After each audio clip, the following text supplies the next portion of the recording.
17 de enero de 2020. Long Island, Nueva York. Un niño de 8 años llamado Thomas Balva colapsó en el garaje de su casa. Su temperatura corporal era de apenas 24 grados centígrados. Horas después, estaba muerto. No fue una tormenta, no fue un accidente. Fue hipotermia inducida como castigo. La mujer en el centro de este horror era Angela Pina, prometida del padre de Thomas y figura de madrastra en la casa. Junto a Michael Balva, padre del niño y oficial del Departamento de Policía de Nueva York, convirtió el hogar familiar en un lugar de tortura. Thomas y sus 2 hermanos, todos dentro del espectro autista, vivieron durante años bajo un régimen de abuso constante. Eran golpeados, humillados, privados de comida y castigados de formas diseñadas para quebrarlos. Angela no ocultaba su desprecio. Los llamaba animales, basura, seres indeseables. Los niños no dormían en camas, dormían en el suelo, no podían usar el baño.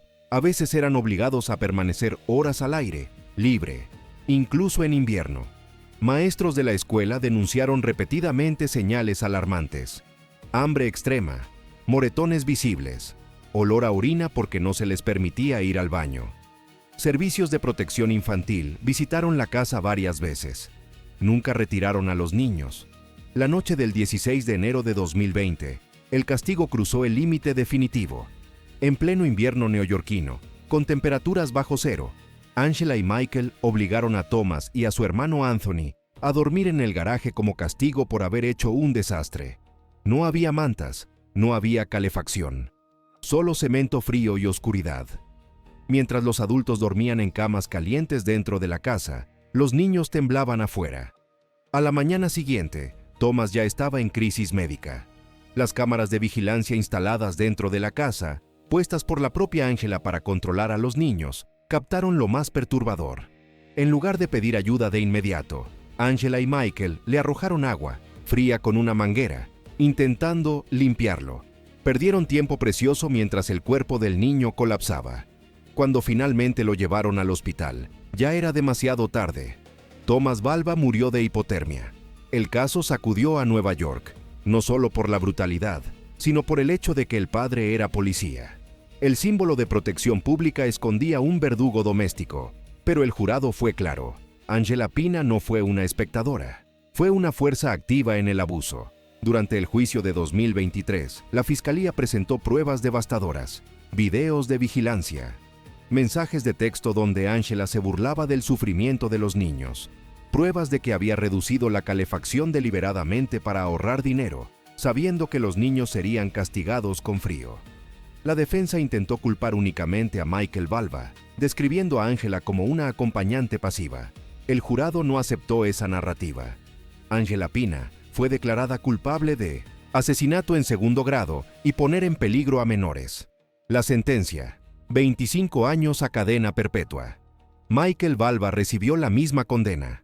Durante la lectura del veredicto, el juez no suavizó nada. Dijo que la conducta de Angela fue inhumana, carente de empatía y profundamente cruel, que tuvo incontables oportunidades de detener el abuso. Nunca lo hizo. Las imágenes del caso quedaron grabadas en la memoria colectiva. La sonrisa de Thomas en fotos escolares contrastada con las imágenes del garaje, las cámaras, las mangueras, el frío. La hipotermia no mata rápido. Es lenta, dolorosa, agonizante. Angela Pina pudo abrir la puerta, pudo traer una manta, pudo pedir ayuda. Eligió no hacerlo. Y por eso su nombre quedó ligado para siempre a uno de los castigos más crueles infligidos a un niño en la historia reciente. No en un cuento, no en una leyenda, en una casa real, con cámaras grabando y adultos mirando. Diciembre de 2018, Condado de Effingham, Georgia. Lo que debía ser una simple verificación de bienestar, terminó revelando uno de los casos de abuso infantil más perturbadores del estado. Los agentes acudieron a la casa de la familia Crocker tras recibir preguntas insistentes de vecinos. Nadie había visto a Mary Crocker, de 14 años, ni a su hermano Elwin J.R. Crocker Jr., de 16, desde hacía mucho tiempo. No semanas, años. El padre, Elwin Crocker Sr., ofreció explicaciones confusas. La madrastra, Candace Crocker, permaneció en silencio. Su actitud no mostraba preocupación, tampoco sorpresa. Solo frialdad. Cuando los investigadores obtuvieron una orden de registro y comenzaron a inspeccionar el patio trasero, notaron zonas de tierra removida recientemente. Cavaron. Y entonces encontraron la verdad. Bajo pocos centímetros de suelo estaba el cuerpo esquelético de Mary. Horas después, a escasos metros, apareció una segunda tumba poco profunda. Allí estaba J.R. Los 2 niños habían sido enterrados en el jardín de su propia casa. Mientras Candace Crocker dormía, comía y vivía sobre ellos como si nada hubiera ocurrido. La comunidad quedó paralizada. Estos niños no se habían escapado. No hubo accidentes. Fue el encubrimiento de años de abuso que terminó en muerte. A medida que la investigación avanzó, el horror se hizo más claro. Testimonios revelaron que Mary había sido confinada durante horas dentro de una jaula para perros. Era golpeada con cinturones y tubos, privada de comida, humillada constantemente. J.R. sufrió el mismo destino. Ambos fueron sometidos a maltrato físico y psicológico prolongado. No murieron rápido. Sus cuerpos se deterioraron lentamente hasta que ya no resistieron más. Vecinos admitieron que notaron señales. Mary estaba extremadamente delgada. Se veía apagada, retraída. Algunos sospecharon abuso, pero nadie insistió. Las alarmas nunca se activaron a tiempo. No hubo seguimiento escolar.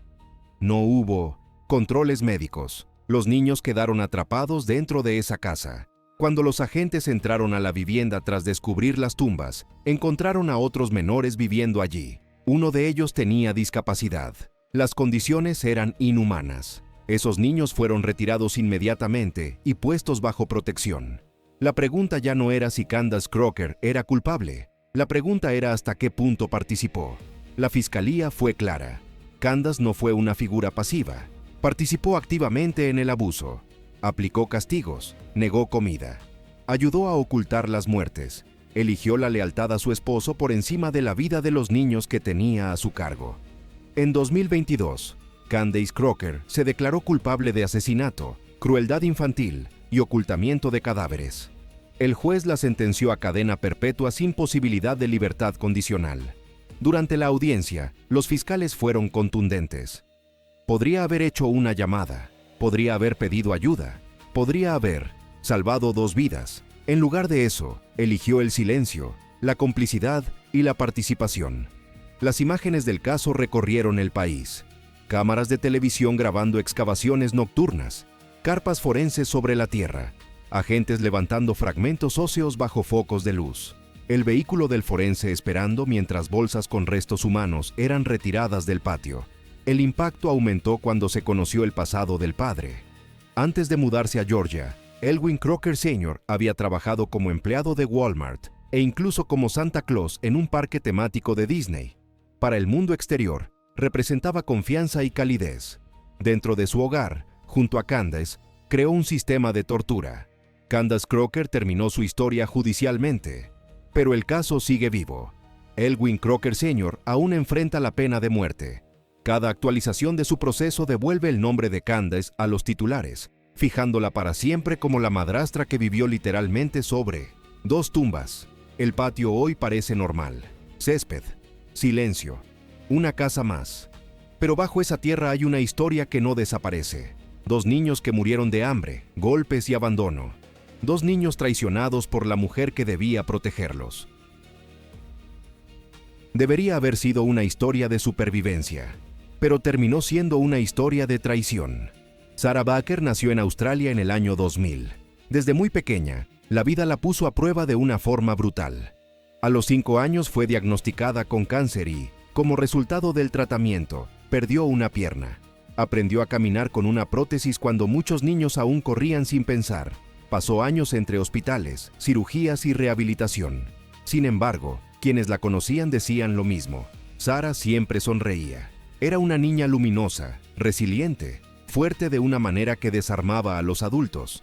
Cuando su padre, Adam Baker, se mudó con ella a Carolina del Norte tras casarse con una mujer estadounidense llamada Eliza Baker, todos creyeron que por fin la vida de Sarah entraría en una etapa de estabilidad. Un nuevo hogar, una nueva familia, un nuevo comienzo.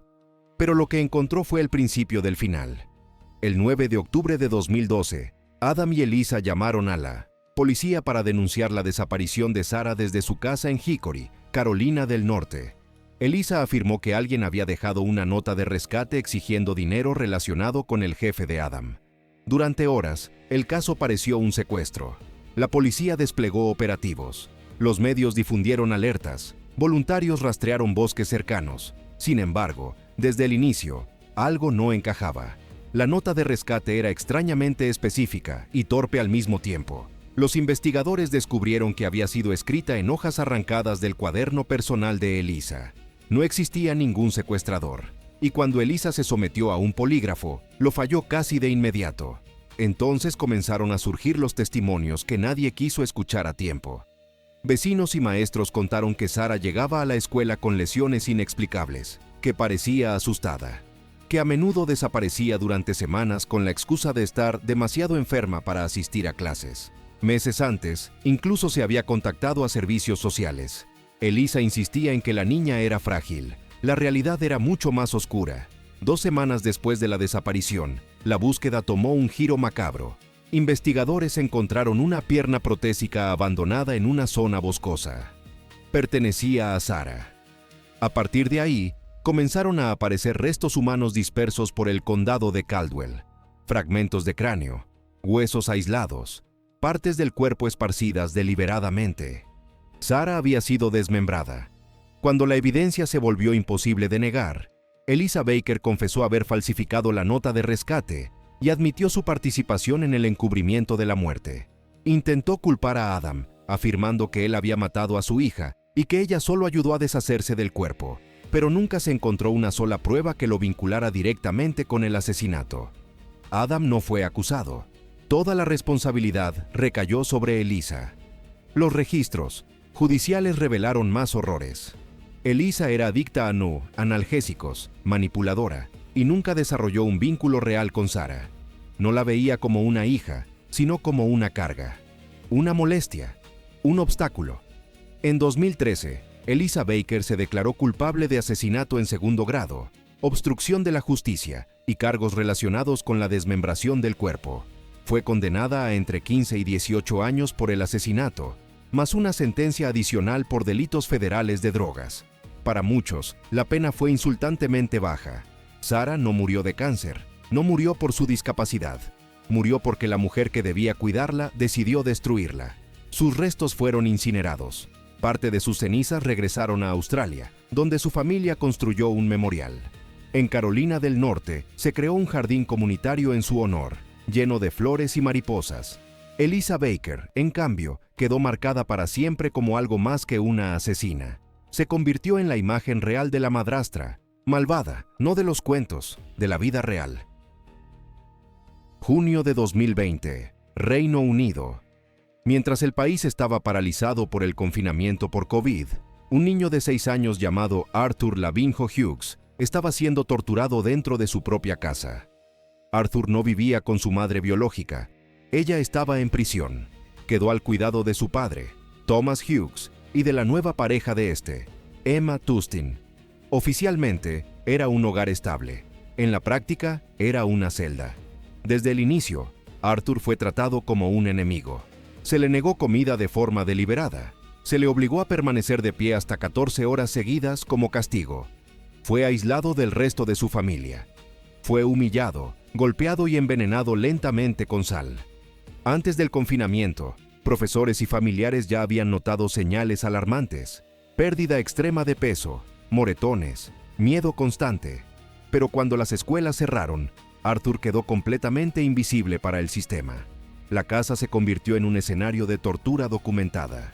Emma Tustin grabó audios en su teléfono. En ellos se escucha a Arthur llorar y suplicar: «Nadie me quiere, nadie me va a dar de comer».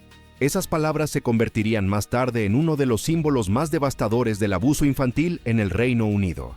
Cámaras de seguridad dentro de la vivienda mostraron a Arthur intentando mantenerse en pie, cayendo al suelo por debilidad, mientras trataba de levantar un edredón. En lugar de ayudarlo, Tustin se burlaba. En mensajes de texto con el padre, describía el hambre del niño como un castigo merecido. Lo llamaba Satán, engendro del diablo.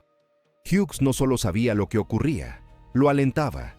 En mensajes le decía a Tustin que no lo alimentara, que fuera más dura, que lo terminara. El 16 de junio de 2020, Emma Tustin ejecutó el último acto. Sacudió violentamente a Arthur y estrelló su cabeza contra una superficie dura. El impacto causó lesiones cerebrales devastadoras. Cuando llegaron los paramédicos, Arthur estaba inconsciente. Fue trasladado al Hospital Infantil de Birmingham. Murió al día siguiente. Los médicos fueron claros. Arthur no murió por un solo golpe. Murió tras meses de abuso, desnutrición y violencia sostenida. La autopsia reveló niveles anormalmente altos de sal en su cuerpo, signos de inanición prolongada y múltiples lesiones antiguas y recientes. El juicio en 2021 fue uno de los más duros que el país ha presenciado. El jurado escuchó los audios, vio las grabaciones, leyó cientos de mensajes entre Tustin y Hughes. La defensa intentó presentar a Emma como una mujer superada por la situación, presionada por el padre. La evidencia destruyó esa narrativa. Ella documentó el abuso, lo celebró, lo convirtió en rutina. El veredicto fue inequívoco. Emma Tustin fue condenada por asesinato y crueldad infantil. Recibió cadena perpetua, con un mínimo de 29 años. Thomas Hughes fue condenado por homicidio involuntario y crueldad infantil. Recibió 21 años de prisión. La reacción pública fue explosiva. Vigilias con velas, juguetes, camisetas de fútbol. El rostro de Arthur en portadas nacionales. El primer ministro calificó el caso de espantoso. Se abrió un debate nacional sobre los fallos del sistema de protección infantil. Servicios sociales habían sido advertidos. Familiares habían pedido ayuda. Nadie actuó a tiempo. Pero lo que distingue este caso de muchos otros es algo imposible de ignorar. Arthur dejó pruebas de su sufrimiento con su propia voz. No son suposiciones. No son interpretaciones, son registros directos de un niño que sabía que nadie iba a salvarlo. Emma Tustin nunca mostró arrepentimiento. Permaneció impasible durante la sentencia. No pidió perdón. No explicó nada. Arthur Lavincho Hughes tenía 6 años. Murió de hambre. Murió de miedo. Murió rodeado de cámaras y de adultos que eligieron no intervenir. Y sus palabras finales siguen resonando como una acusación directa al mundo. Nadie me quiere. Algunos niños mueren por un arrebato de ira. Otros mueren después de meses de tortura consciente y sostenida. El caso de Heather Leaville Keaton pertenece a esta segunda categoría, uno de los expedientes más oscuros en la historia criminal del estado de Alabama. En el año 2010, la policía de Mobile recibió una llamada inesperada. Un hombre llamado John DeBlaze confesó que sus 2 hijos pequeños estaban muertos. Indicó que los cuerpos habían sido abandonados en distintas zonas del estado. De inmediato, culpó a su pareja, Heather Leaville Keaton. La investigación reveló algo aún más perturbador. Ambos adultos participaron, pero Heather fue la fuerza dominante detrás del abuso. Las víctimas eran Chase, de 3 años, y Natalie, de 4.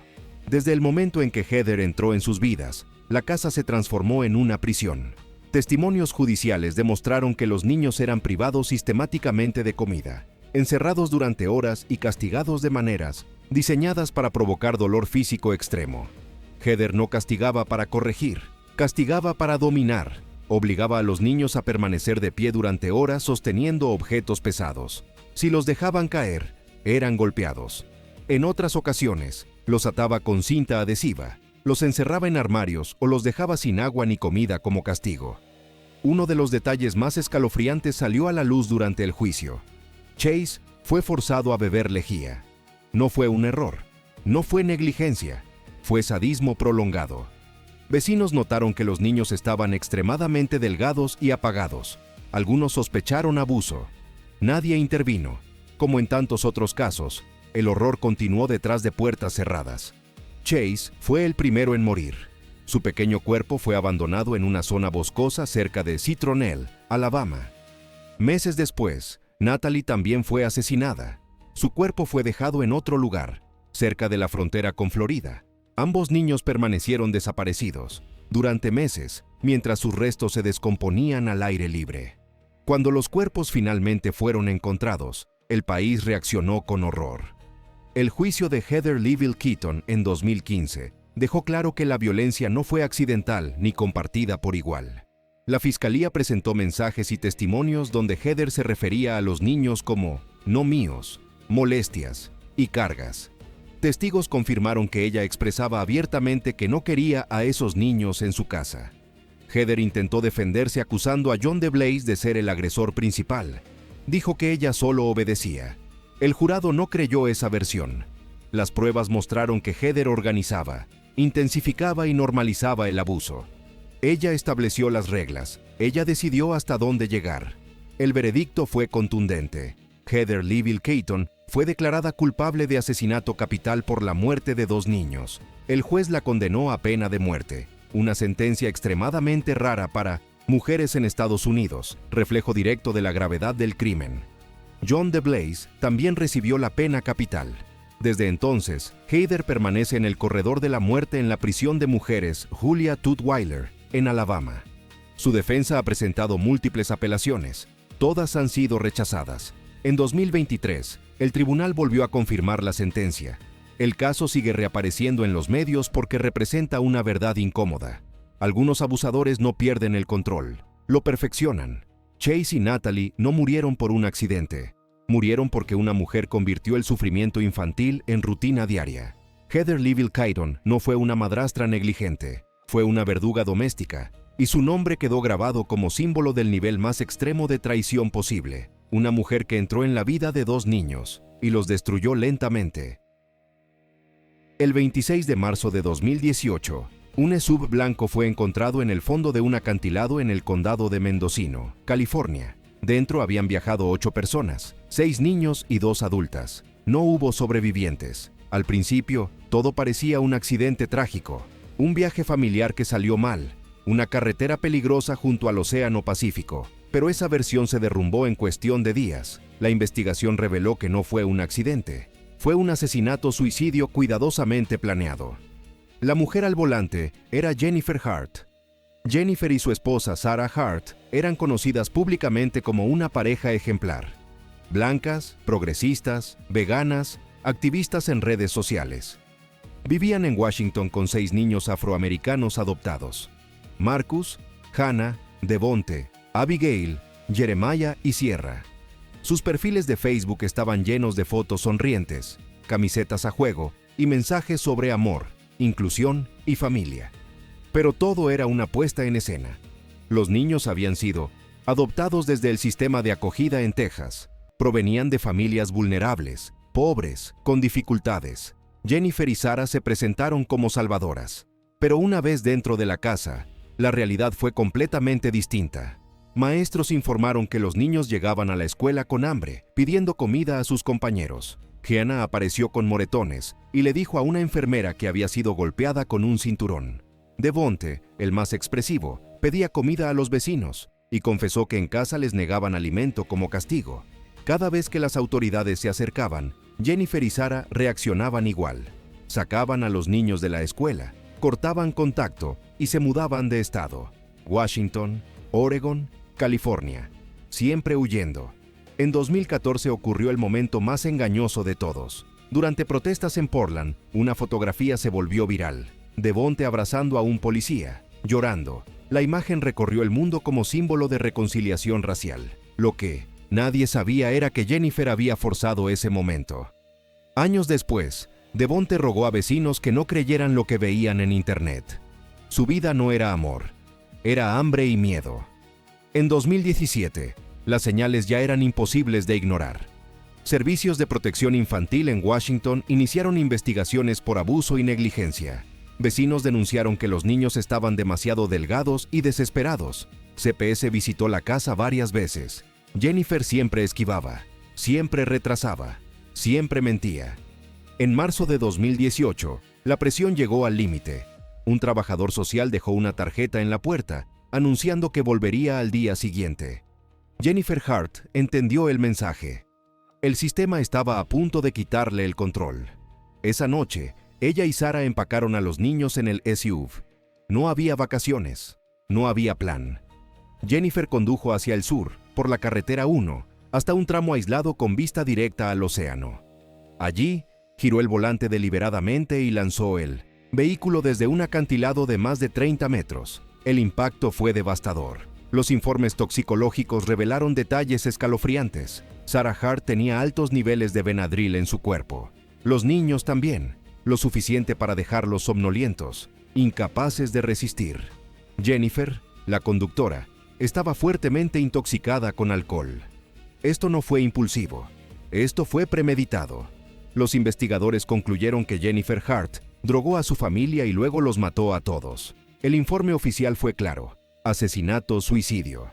Algunos cuerpos fueron encontrados cerca del vehículo, otros fueron arrastrados por el océano.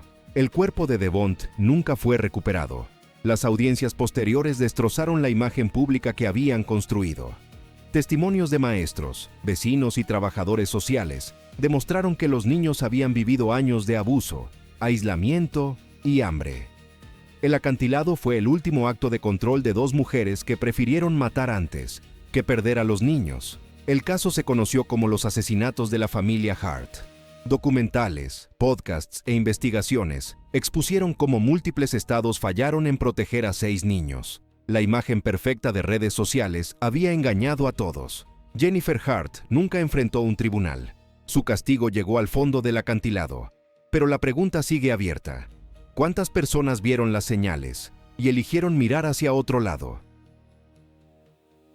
El 5 de octubre de 2012, en Texas, un niño de 6 años llamado Taylor Sering salió a la playa con su madrastra. Nunca regresó con vida. La mujer que lo acompañaba era Laura Day, recientemente casada con el padre del niño, Cotton Sering. En apariencia, Laura intentaba encajar en su nuevo rol. Una esposa nueva, una figura materna improvisada, alguien que supuestamente quería construir una familia. Pero esa imagen era una fachada. Detrás de ella había un pasado violento que había sido cuidadosamente ocultado. Aquella tarde, Laura llevó a Taylor a la costa del Golfo de México. Horas después, llamó al 911 desde un hospital en Corpus Christi. Afirmó que el niño se había ahogado. Según su versión, Taylor había corrido hacia el mar, tragado agua y desaparecido bajo las olas antes de que ella pudiera ayudarlo. Dijo que lo sacó del agua, lo llevó corriendo al coche y condujo directamente al hospital. Pero los médicos supieron de inmediato que algo no cuadraba. El cuerpo de Taylor no presentaba los signos típicos de un ahogamiento. Había poca agua en los pulmones, casi nada de arena en las vías respiratorias. Además, su padre declaró más tarde que Taylor sabía nadar muy bien para su edad y recibía clases con regularidad. No era un niño indefenso ante el agua. Entonces surgió la pregunta inevitable: ¿cómo se ahoga repentinamente un niño sano y buen nadador bajo el cuidado de una mujer que acababa de entrar en su vida?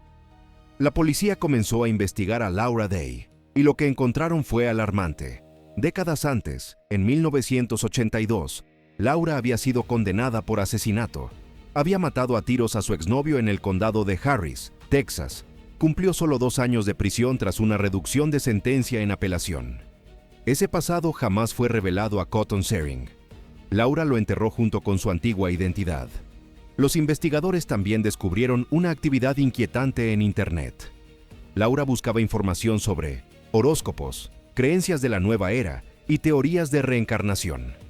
Los fiscales sostuvieron que ella creía que la muerte no era el final, sino una transformación. Que en su mente distorsionada, acabar con la vida de Taylor no era un asesinato, sino un tránsito espiritual. En el juicio de 2013, la fiscalía desmontó su historia pieza por pieza. Señalaron que Laura había pasado por alto un hospital más cercano y condujo casi 15 minutos adicionales, mientras Taylor ya no tenía pulso. Nunca llamó al 911 durante el trayecto. Ningún cuidador en pánico haría eso. Pero lo más perturbador fue su comportamiento. Testigos médicos afirmaron que Laura no actuaba como una madrastra devastada. Se mostraba tranquila, distante, incluso coqueta en algunos momentos. Una enfermera declaró que parecía más preocupada por sí misma que por el niño moribundo frente a ella. No había urgencia, no había desesperación, no había amor. Cuando Laura subió al estrado, se presentó como una víctima incomprendida. Dijo que amaba a Taylor, que intentó salvarlo y que su pasado criminal no tenía relevancia. El jurado no le creyó. Fue declarada culpable de asesinato capital. La sentencia fue la más dura posible, cadena perpetua sin posibilidad de libertad condicional. Laura Day nunca volvería a salir de prisión. Para la familia Sering, el dolor fue absoluto. Cotton perdió a su único hijo. La traición fue doble. No solo había confiado su corazón a una nueva esposa, sino también la vida de su hijo, y esa confianza fue utilizada como arma. Taylor tenía 6 años, tenía escuela, amigos, cumpleaños, un futuro entero. Todo terminó en menos de un año desde que Laura Day entró en su vida. Durante la sentencia, el juez fue directo. El crimen es especialmente atroz por la traición de confianza. Una madrastra debe proteger, cuidar, nutrir. Laura Day utilizó ese rol para aislar y matar a un niño. Hasta hoy, el motivo exacto sigue siendo debatido: celos, resentimiento, creencias distorsionadas. Pero el resultado no cambia. Un niño muerto, una familia destruida y una mujer que volvió a matar cuando tuvo la oportunidad. 27 de enero de 2020. Colorado Springs, Colorado. Un niño de 11 años llamado Gannon Stauch fue reportado como desaparecido por su madrastra, Letecia Stauch. Ella dijo a la policía que el niño había salido a jugar con un amigo y nunca regresó. Al principio, el caso se trató como una posible fuga. Se imprimieron volantes, se organizaron búsquedas. Letecia dio entrevistas públicas pidiendo ayuda. Pero desde el primer momento, algo no encajaba. El comportamiento de Letecia no era el de una mujer desesperada por encontrar a un niño perdido. Sus versiones cambiaban, sus explicaciones se contradecían, y mientras hablaba ante cámaras, los investigadores ya habían empezado a sospechar que Gannon no estaba perdido. Estaba muerto. Cuando la policía registró la casa familiar, encontró lo que destrozó cualquier historia de accidente o huida. En la habitación de Gannon había salpicaduras de sangre en las paredes, la alfombra y debajo de la cama. La cantidad era tal que los forenses concluyeron que el niño no podría haber sobrevivido sin atención médica inmediata. Letecia intentó minimizarlo. Dijo que Gannon se había cortado el pie. La ciencia la desmintió. Aquella sangre correspondía a una agresión violenta. Cámaras de seguridad del vecindario aportaron la prueba clave. En una grabación se veía a Gannon subiendo al vehículo de Letecia la mañana de su desaparición. Horas después, el vehículo regresó. Gannon no. Esa imagen se convirtió en una de las pruebas más contundentes del caso. A medida que pasaban los días, Letecia entró en una espiral de mentiras. Acusó a la madre biológica de Gannon. Habló de secuestros, tráfico humano y agresores desconocidos. Incluso afirmó que el niño había sufrido un accidente durante una excursión con ella. Ninguna versión coincidía con la evidencia. 2 meses después, la búsqueda terminó a más de 2.000 kilómetros de distancia. El cuerpo de Gannon fue encontrado dentro de una maleta, arrojada bajo un puente en Pensacola, Florida. Había sido apuñalado 18 veces, golpeado brutalmente y finalmente ejecutado con un disparo en la mandíbula. Letecia no solo lo había matado, había transportado su cuerpo a través de varios estados para ocultarlo. El juicio en 2023 expuso el horror completo. Los fiscales demostraron que Letecia había limpiado la escena del crimen, eliminado pruebas y tejido una red de engaños para confundir a la policía y a la opinión pública. Testigos la describieron como manipuladora, narcisista y obsesionada con controlar la narrativa. Incluso intentó declararse no culpable por razón de insanía, alegando un trastorno de identidad disociativo. Los expertos psiquiátricos fueron claros. Estaba fingiendo. Sabía exactamente lo que había hecho. El jurado no tardó en decidir. Letecia Stauch fue declarada culpable de asesinato en primer grado, abuso infantil con resultado de muerte y manipulación de un cadáver. La sentencia fue cadena perpetua sin posibilidad de libertad condicional. En la sala del tribunal, el padre de Gannon escuchó cómo la mujer con la que se había casado asesinó a su hijo. La madre biológica habló entre lágrimas, describiendo a Gannon como un niño amable, generoso, lleno de luz. Un niño que confió, un niño que subió a ese coche creyendo que estaría a salvo. El caso captó la atención nacional. Las conferencias de prensa del sheriff del condado de El Paso fueron seguidas por millones. Las grabaciones policiales del día de la denuncia se volvieron virales. Y la imagen de la maleta, presentada como prueba en el juicio, quedó grabada como uno de los símbolos más perturbadores del crimen moderno. Lo que distingue este caso no es solo la violencia, sino la frialdad. Leticia habló ante cámaras sabiendo que Gannon ya estaba muerto. Mintió durante semanas. Sonrió. Jugó a ser víctima. Todo mientras el cuerpo del niño viajaba oculto en el maletero de su coche. Gannon confió en ella, y ella respondió con cuchillos, balas y mentiras. Eso es lo que convierte a Leticia Stauch en una de las figuras más representativas de la madrastra malvada moderna. No por impulsividad, no por un error, sino por cálculo. 10 de agosto de 2023. Una llamada desesperada llegó desde Pakistán a la policía del Reino Unido. Al otro lado de la línea estaba Uran Sharif, padre de una niña de 10 años llamada Sarah Sharif. Les dijo que fueran a su casa en Woking, Inglaterra. Cuando los agentes entraron, encontraron a Sarah sola en su cama. Estaba cubierta de moretones, con múltiples heridas visibles y sin vida. Su madrastra, Batul Sharif, ya no estaba allí. Horas antes, ella, el padre de Sarah y varios familiares habían huido del país rumbo a Pakistán, dejando el cuerpo de la niña atrás. Ese acto convirtió el caso en una persecución internacional inmediata. La autopsia fue devastadora. Sarah presentaba decenas de lesiones en la cara, el torso y las extremidades. Los forenses determinaron que no murió por un solo golpe. Había sido sometida a abuso prolongado, golpes repetidos, castigos físicos, dolor sostenido en el tiempo. La causa oficial de la muerte fue múltiples lesiones infligidas a lo largo de un periodo. Los fiscales no dudaron en usar la palabra correcta: tortura. Vecinos declararon que hacía meses que no veían a Sarah.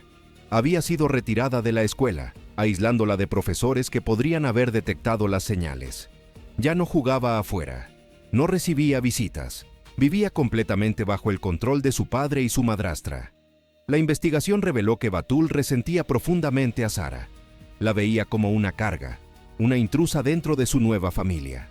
Los castigos se volvieron cada vez más violentos en las semanas previas a su muerte. Golpes disciplinarios, humillaciones y privación de cuidados básicos.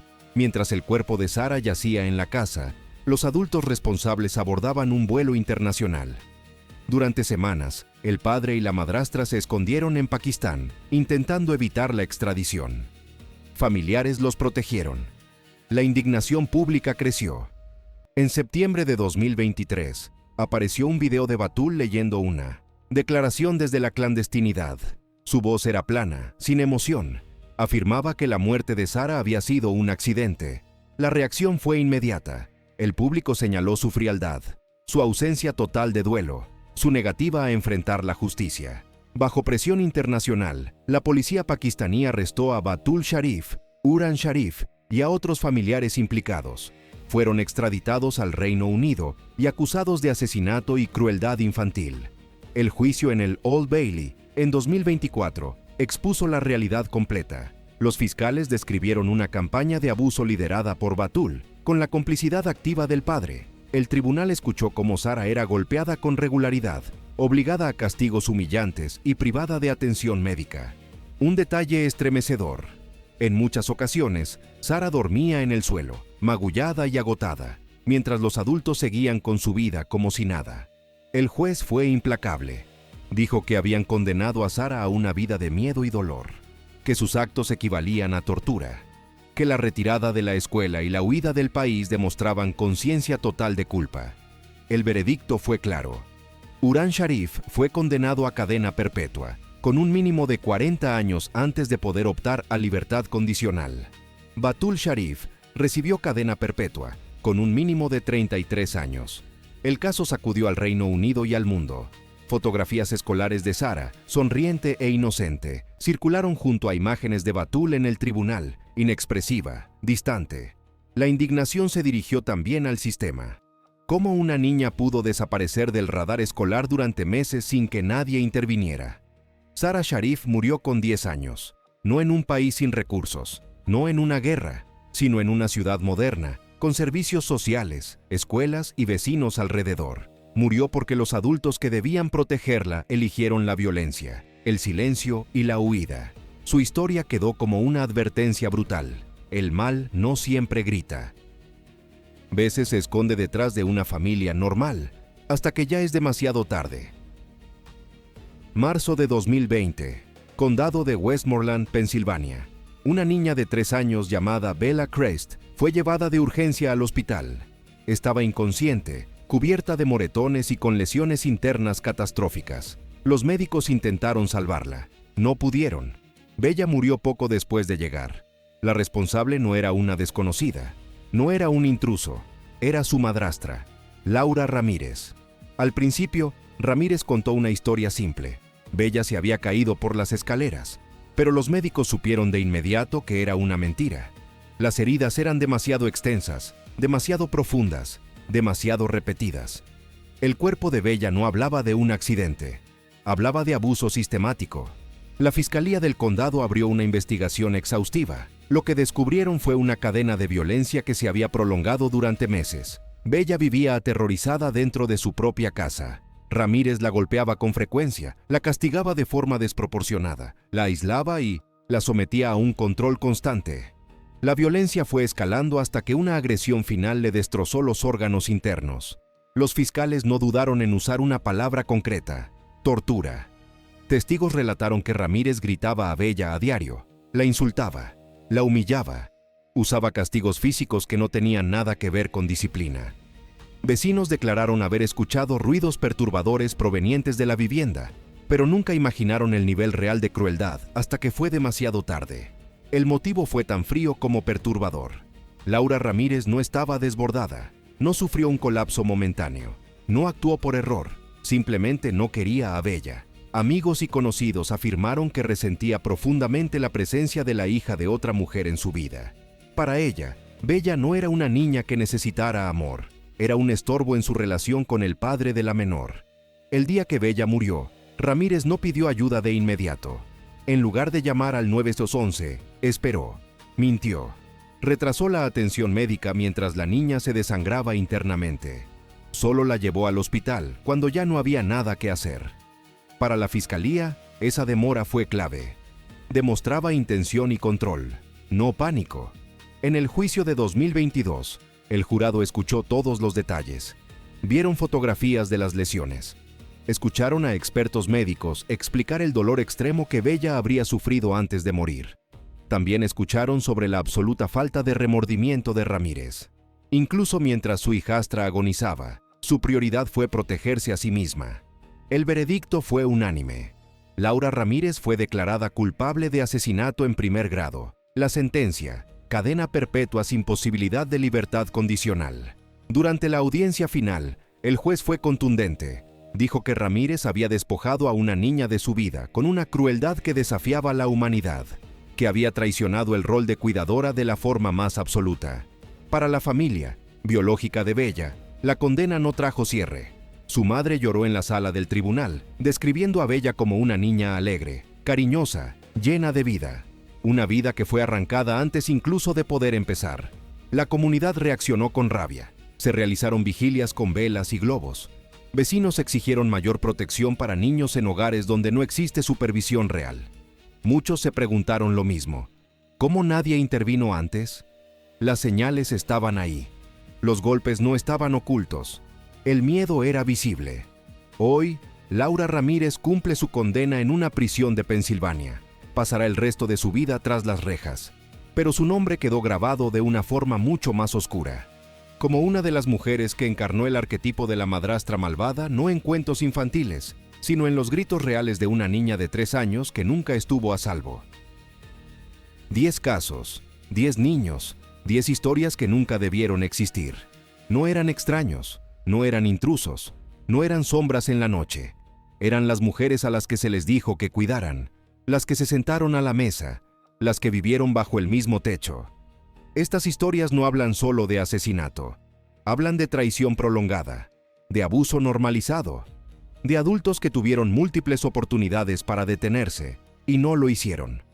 Algunos de estos niños murieron rápido, otros pasaron meses, incluso años, viviendo en miedo, hambre y dolor.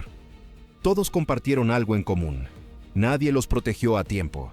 Las señales estaban ahí: golpes visibles, hambre constante, aislamiento, gritos que nadie quiso escuchar. Vecinos sospecharon, escuelas alertaron, servicios sociales visitaron hogares, pero el sistema falló. una y otra vez. Estas mujeres no perdieron el control, no actuaron en un momento de locura. En muchos casos, planificaron, repitieron y perfeccionaron la crueldad. Usaron el rol de madre como arma, el hogar como prisión, el silencio como cómplice. Por eso estas historias son tan perturbadoras, porque destruyen una idea básica, que el peligro viene de fuera. A veces, el peligro ya está dentro, sentado en el sofá, cerrando la puerta, apagando la luz. Algunas recibieron cadena perpetua, otras la pena de muerte. Pero ninguna sentencia puede devolver lo que fue arrebatado. Estos niños no eran casos, eran personas, con nombres, con sueños que nunca llegaron a existir. Recordar sus historias no es morbo, es memoria, es advertencia. Porque mientras sigamos creyendo que eso no puede pasar aquí, seguirá pasando. El mal no siempre grita, a veces se presenta como familia, y cuando nadie mira, destruye en silencio.